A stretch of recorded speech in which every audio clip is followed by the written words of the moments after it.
Als ich an jenem stürmischen Abend das Feuer im alten Kamin entfachte, kroch schwarzer Rauch heraus und füllte das Wohnzimmer. Doch er stieg nicht zur Decke. Er sammelte sich, verdichtete sich, nahm die Form einer knochigen Gestalt an. 2 glühende Augen öffneten sich im Nebel.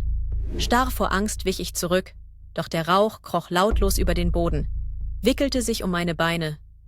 Eisige Finger griffen nach meiner Kehle. Ich wollte schreien, doch der Rauch drang in meinen Mund. Mein letzter Gedanke: Der Schatten lebt. Und er ist hungrig.